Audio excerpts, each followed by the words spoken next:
In 1861, Thoreau wrote, "Let us consider the way in which we spend our lives." I admit to spending a fair amount of time on my devices, my iPad, my phone. I find them useful. The other day, I started reading an online newspaper. I found an interesting article which contained several interesting hyperlinks. I clicked one of the links, and that article also contains several interesting hyperlinks. I clicked one of those links, and, well, you can guess the rest. What started as 10 minutes to scan the paper turned into 90 minutes of multiple tabs open in my browser, the last having no relation to the first article. And wait a minute, what was the first article? And what else was I supposed to be doing? Sound familiar? Google is the most popular search engine in North America with 80% of the market share. For many, it's our default, including mine. The other day, I decided to try an experiment with Google. I typed in a question. Why are limes better than lemons? And sure enough, in a flash, Google's search engine responded with a plethora of answers affirming why limes are better than lemons. I read maybe the first 10 responses, but there were many more. Then I typed another question. Why are lemons better than limes? And sure enough, the search engine provided many reasons why lemons are better than limes. Then I typed the question, why are EVs, electric vehicles, why are EVs great? And I received many responses why EVs are great. Then I asked, why are EVs bad? And received, this was not an intellectual search, and received many responses why EVs are bad. I asked why meat eaters are healthier than vegetarians, and Google told me. I asked why vegetarians are healthier than meat eaters, and Google told me. Then I typed the question, why is climate change a hoax? And you guessed it. I got a whole bunch of answers affirming why climate change is a hoax. Then I changed real and got a whole bunch of enthusiastic responses why there is no doubt that climate change is real. And then, as part of my experiment, I typed a question which was inherently racist. And I won't tell you what it was. But for the first time, and perhaps I imagined it, Google seemed to waver just for a second. And what it returned, at least for the top choices, were responses that were actually well-balanced and non-inflammatory. Interesting. The Google search engine doesn't have feelings. It's only a computer. It doesn't have opinions. However, the people who build and maintain it do. And the algorithms built into the search engine assume you do too.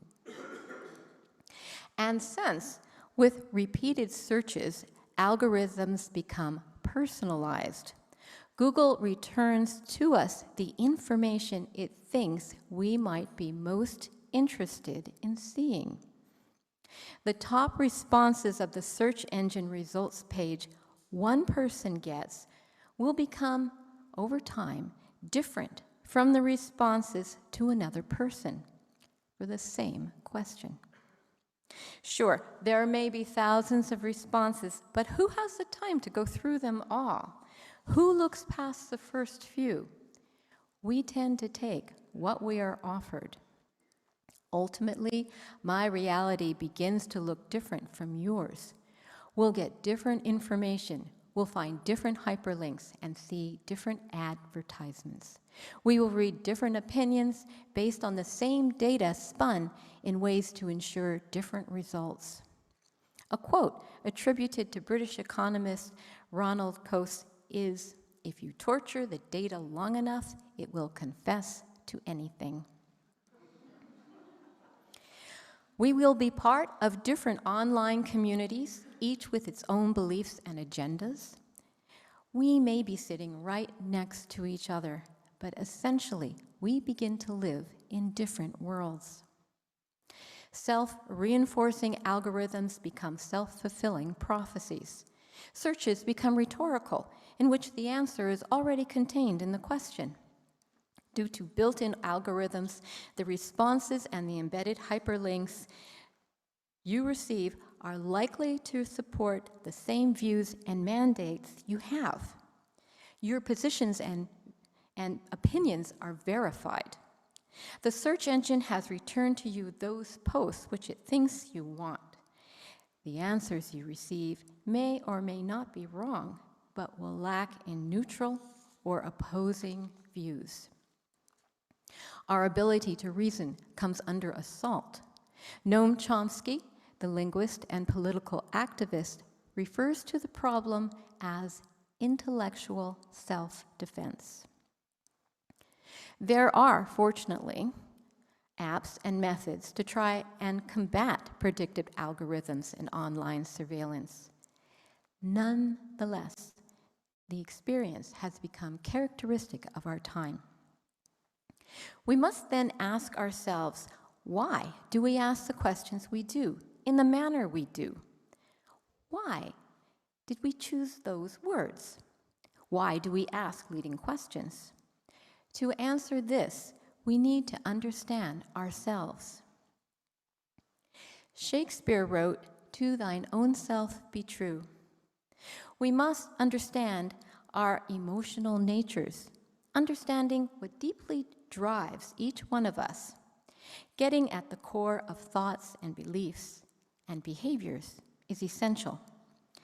Discovering deeply embedded roots such as fear, greed, egotistical delusion, and on a more positive note, discovering meaning and our higher purpose in life. It's long been a problem to humanity, this uncovering truths from untruths. For answers, we might look to the ancient Greeks. 2,500 years ago, Socrates, in what is now referred to as the Socratic method, devised a manner of discovery in which a teacher or facilitator posed continual probing questions to the student. The value of the exercise is drilling down and discovering why we are hoping and looking to find a fact that fits our already established set of opinions and beliefs. The Socratic method acknowledges we are driven not so much by our intellect, but by our emotions, our fears, and loves. We may even rationalize thoughts and behaviors which at its core are villainous, and turn them into narratives which on the surface seem heroic. To self-rationalize an otherwise unacceptable behavior, to normalize that behavior, and then censor those who dare to disagree. The Socratic method exposes supposedly sound judgment to find it has no actual reality, and instead is based on assumptions set to maintain the status quo of our own deeply set beliefs. Using logic, critical thinking, examining evidence, employing reasoning, and challenging assumptions, the student might eventually come to a fuller, deeper understanding of themselves. It behooves us, yes, behooves us to become our own teacher and student in this regard, and to gently ask ourselves, oh, why do I think this? The 15th century Indian mystic poet Kabir wrote, "If you want the truth, I'll tell you the truth. Listen to the secret sound, the real sound, which is inside you."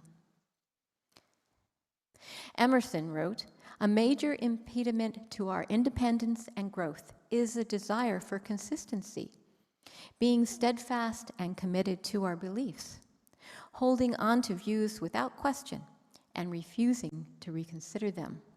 This stands in the way of evolution and personal growth."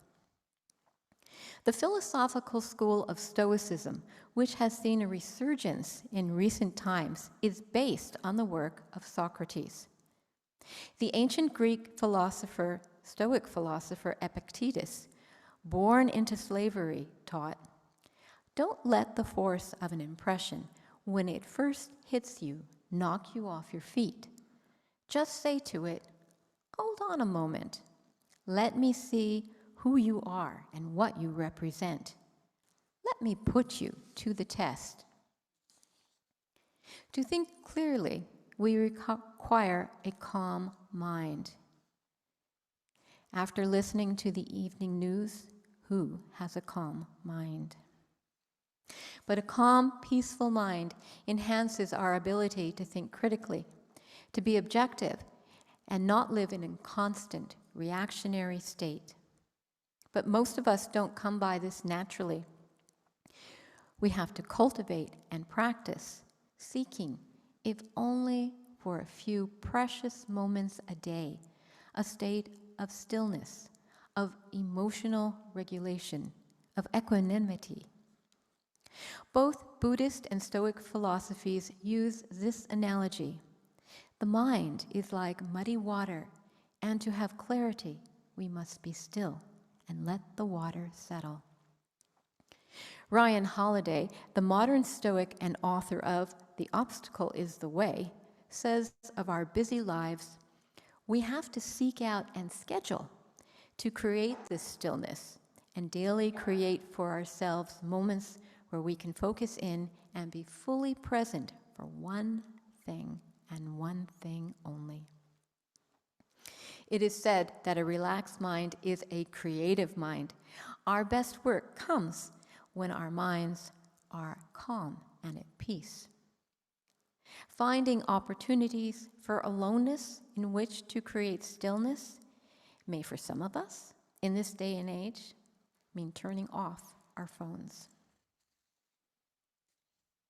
"Deep within us all," said 20th century educator and Quaker Thomas Raymond Kelly, "there is an amazing inner sanctuary of the soul, a holy place, a divine center, a speaking voice to which we may continuously return.